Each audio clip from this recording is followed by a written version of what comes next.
A massive NIA crackdown on an active ISIS module in India, and that too in the heart of our country in Madhya Pradesh. On the 9th of May, 16 people allegedly linked to the Hizb ut-Tahrir were arrested from Bhopal and in Hyderabad. And now on the 25th of May, 3 men allegedly linked to the ISIS were arrested. The 3 people who've been arrested, Syed Mamoor Ali, Muhammad Adil Khan and Muhammad Shahid. All 3 of them are currently in NIA custody. Now, intel sources are telling CNN News 18 that the arrested accused plan to target defense installations and other security establishment. The NIA has stated while speaking to our investigations editor Manoj Gupta, he's got us these details, has stated that the arrested Adil Khan was on the agency's radar since the 22nd of August, and he and his aides were allegedly promoting ISIS propaganda through social media and also on-ground dawa programs.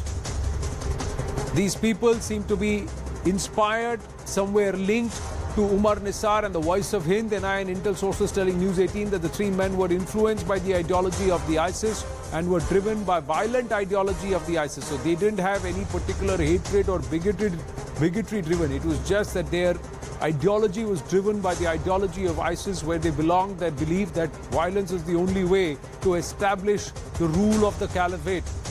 The intel sources also say that the accused wanted to establish Islamic Caliphate. Agencies say the accused formed a group or used to do dars or discourse in Islam and started exploring more on the Caliphate. The intel source also revealing to CNN News 18 that the group planned to attack the Jabalpur Ordnance Factory.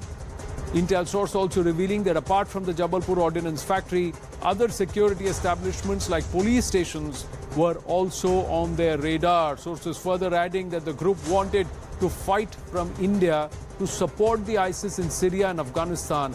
And 2 of the accused, Adil and Mamoor, had actually decided to go to Syria or Afghanistan and they were making plans about Hijrat too. Intel sources reveal that the handlers of these alleged ISIS operatives are operating out of Bangladesh and Afghanistan. So more and more the involvement of entities operating out of Bangladesh who are handling or radicalizing youth in India, this is coming to the fore increasingly, whether they are connected with the Al-Qaeda or the Ansar Ghazwatul Hind, or in this case with the ISIS. Intel sources also revealing that the groups came into the radar after their connection with Umar Nisar of Voice of Hind. Now, this Voice of Hind group has been on the NIA's radar, and 3 men were tracked as these men via the same group. So, increasing footprint. Professor Rohan Gunaratna, Professor of Security Studies at the Nanyang Technological University in Singapore, joins us this evening, and we also have Nirmal Kaur, Fmr IPS.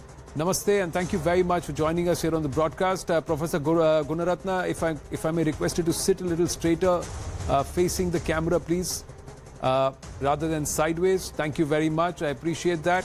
And let me ask Nirmal Kaur. Nirmal Kaur, starting closer home, driven by the violent ISIS ideology, and they are actually engaging in radicalizing and trying to propagate the violent bent of ISIS. They had targeted installations. Very, very young-looking accused, all 3 of them, who are now arrested. So I think they are really radicalizing, they are radicalizing them very young, and they are radicalizing them very well.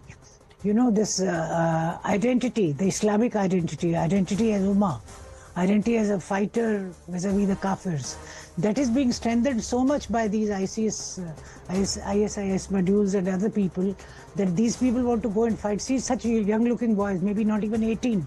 They have been radicalized for years now. That means they must have started young when they started radicalizing them.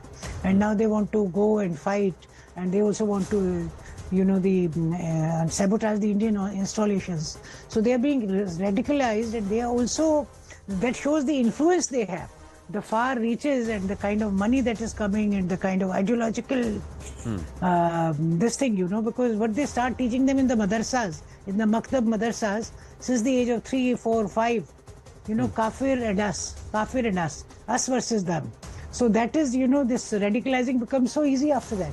Once you've extolled the virtues of that, medieval life, which the Quran dictates, then it's so easy to, they just print it there because the alphabet already has been laid down.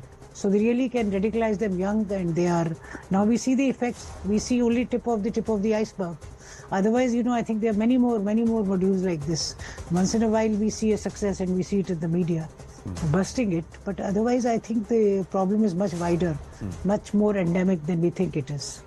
So you believe that this is just perhaps the tip of the iceberg, or some random cases that are coming to the fore, but there are many other elements. But Professor Gunaratna, is this a worldwide phenomenon?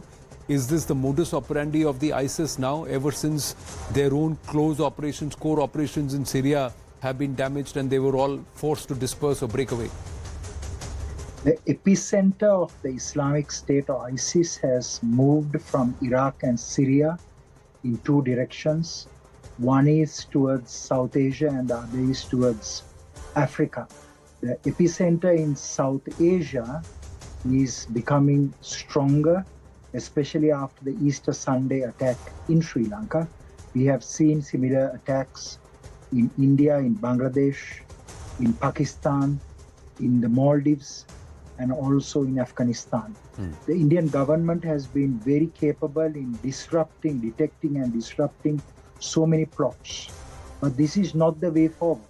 While you maintain a capability to detect and disrupt these plots, you also need to ensure that the religious space is not infiltrated. So the mainstream Islamic organizations, the mosques, the madrasas are being infiltrated, and for this you need to develop capability to work with the Muslim institutions, the clerics, to ensure that Muslims understand that what Islamic State is preaching is not Islam, but is a political ideology, a violent ideology.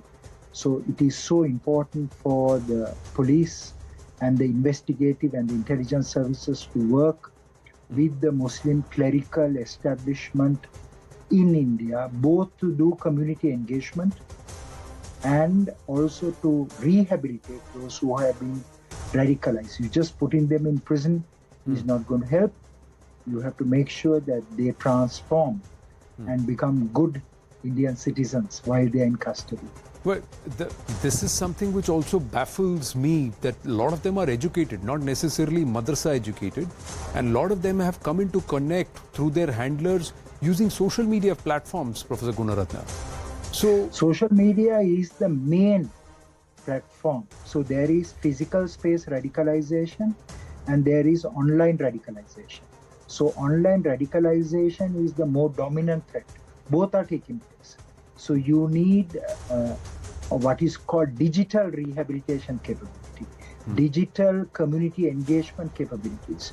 You need hundreds of specialists from the police, from the intelligence services, from other agencies that are constantly online, infiltrating, penetrating these organizations, and we arrest, we detain, we recruit those who are trying to infiltrate the Indian religious institutions. So it's a new type of fight, but it is something that you can do. You have some very bright, very smart police, investigative and intelligence officers who can do it. But here is the question, Nirmal Kaur ji. These people have been caught. They had an intent to commit something, but they can also get away because they have not committed anything. That is true. How do we punish radicalization or radicalized intent? See, radicalized intent, they've been, a lot has been found with them, like arms or weapons and the material, the propaganda material. So that can bring them in, that can, they can be punished. But more, I think much more important than punishment here is that we have to strengthen identities. You have to strengthen their identities, of all identities. All of us have to, our first identity has to be Indian.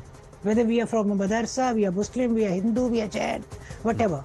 And online radicalization is so much that recently I heard the case of a very rich boy in Ghaziabad, only about 13, who was going 5 times for doing namaz, hiding it from his family, because he was radicalized by someone while playing a game online. So the social media and online is the most potent method for radicalization and much more secretive. Like, because physically your child is not missing, you don't even think that he's missing. He's perhaps playing a game, or he's just, engaging on the social media, which is so common and everyone does it. People are online all the time, even when they are sitting together. Right. That nobody suspects it. It gives them a lot of time, lot of influence. So I think monitoring our internet, policing the internet has become very important. And policing like this group, Bismillah. Groups like these, the WhatsApp groups and other platforms like that, they should be monitored and something. I think what we have to have a program for nationalization as opposed to radicalization. So we have to strengthen every citizen's identity as an Indian. Indian, because what they are doing is they are strengthening their identities as Muslims. You are a Muslim first and Indian later. If at all you are an Indian, it's much, much later. It is just, that you are Allah ka banda and that they are all others are kafirs. Either you convert them or you kill them. If you are unable to convert them, then you kill them to your way of life. It's not that we are there, you are also there. That kind of tolerance is not there at all in the religion, especially when, these hardliners which radicalize children. Either you radicalize, you convert people, you radicalize them, you bring them to your way of thinking. And if that is not possible, you kill them. You see how we see so many, violent deaths on the streets, even where the love angle is involved, so-called the love angle. Because they pretend to love them, and if they don't fall in line, they are very brutally killed. This is kind of a thing, that where disagreement is not tolerated at all, where diversity of opinion, where your own viewpoint, your own identity, your own way of thinking is not tolerated at all. This kind of intolerance is there, and that can only come when to counter that, we have to have something larger, something bigger, a larger line as compared to the smaller line they are drawing. Right. And that, I don't know, radicalization, the only way to fight radicalization is to have all pervasive, a big campaign on nationalization.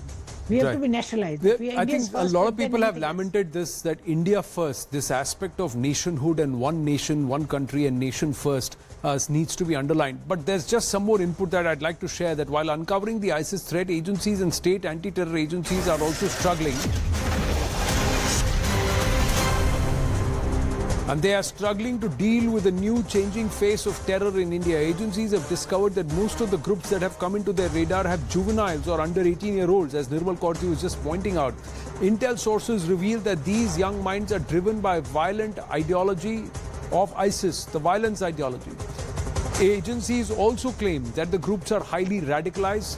These youngsters in their teens are allegedly instilled with hatred against security forces and establishment. The youth are well trained to carry out major terror attack in which they can kill 15 to 20 people. So it will be close groups, but one dhamaka, maximum damage. And also their agencies are claiming that these groups are mostly in touch with Syria and Afghanistan based handlers. The source also telling CNN News 18 they have easy access to information available on explosives, making IEDs online. And then the cost of making these is also between 5 to 8,000 rupees. So low cost, high damage. Intel sources say central intelligence agencies are planning to call a conference of the state anti-terror handling units soon to address this problem. Quick word, Professor Gunaratna, if I may ask you this. Youngsters getting brainwashed. The age of terrorism is becoming younger. Since 2015, we have seen children who are 14, 15, 16, 17, 18, the teenagers, they have become active. This is a new development, and it is because of the domination of the internet by these groups. So this requires a multi-pronged, multi-dimensional, multi-agency response. I would say that it is so important to train military, law enforcement, intelligence agencies in tackling this particular issue of the age of terrorism becoming younger. My colleague just mentioned that is the king of entertainment is gaming. They are using many gaming platforms, meaning we also have to have security and intelligence officers who are constantly policing. Well, that is a big challenge, Professor Gunaratna. That's a big challenge, Professor Gunaratna and Nirmal Kaur ji. I thank you very much for joining us on this exclusive news break. have